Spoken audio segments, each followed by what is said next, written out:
Hi hello అందరికీ. ఈరోజు మనం పల్లెటూళ్ళలో మాత్రమే కనిపించే కొన్ని రకాల జీవులను చూద్దాం రండి. ఇది నేను 5 ఇయర్స్గా చూస్తున్నాను. ఇదేంటో నాకు ఫస్ట్లో అర్థం కాలేదు, చాలా చిరాగ్గా అనిపించేది. తర్వాత చూడగా అలవాటైపోయింది. ఇప్పుడు కొన్ని రోజుల క్రితమే దీని గురించి తెలిసింది నాకు. ఇది హ్యామర్ హెడ్ వార్మ్ అంటారంట దీని పేరు.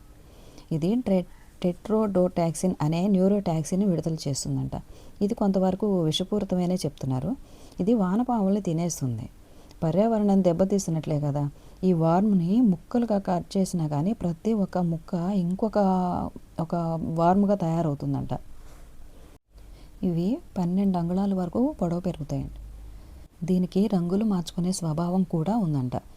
వీటిని మొక్కల్లో కానీ తోటల్లో కానీ మీకు కనిపిస్తే ఉప్పు వెనిగర్తో తొలగించవచ్చు, లేదా విడిగా కానీ కనిపిస్తే ఇలా ఫ్లోర్ మీద కనిపిస్తే బ్లీచ్తో కూడా తొలగించవచ్చు.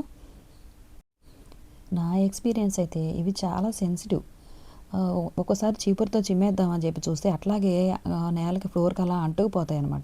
కొంచెం గట్టిగా ఫోర్స్ చేస్తే చనిపోయినట్లు అయిపోతాయి.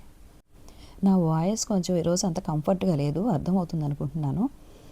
మీకు వీటి గురించి ఏమైనా ఎక్స్పీరియన్స్ ఉంటే మాత్రం కమెంట్ చేయండి.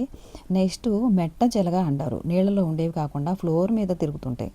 వీటిలో కూడా నేను 3 రకాలు చూశాను. ఒకటి వైట్గా ఉంటాయి, ఇంకొకటి ఇంకా వైట్గా ఉంటాయి, అవి ఎక్కువ మొక్కల మీద తిరుగుతుంటాయి. ఇంకొకటేమో బ్లాక్ కలర్లో ఉంటాయి. ఇది చూసారా, ఒకసారి చూడండి, కదిలిస్తే అలా స్టక్ అయిపోతాయి అవి. ఇవి కూడా పంట పొలాల్లో ఉంటాయి. వీటిని తొలగించడానికి కూడా కెమికల్స్ ఏవో వాడుతారు. ఇళ్ళ దగ్గర చుట్టుపక్కల ఫ్లోర్ అయితే అదిగో నేను బ్లీచ్ వేసాను. బ్లీచ్ వేస్తే అక్కడ వరకు వెళ్తాయి, కానీ అక్కడ నుంచి వెళ్ళవు. బ్లీచ్ వాడితే ఇళ్ళ దగ్గర సరిపోతుంది. ఇవి పల్లెటూరులో ఉండే వాళ్ళకైతే తెలుసు, కానీ సిటీస్లో టౌన్లో ఉండే వాళ్ళకి పెద్ద పరిచయం ఉండదు కదా. దానికోసం ఈ వీడియో తీశాను.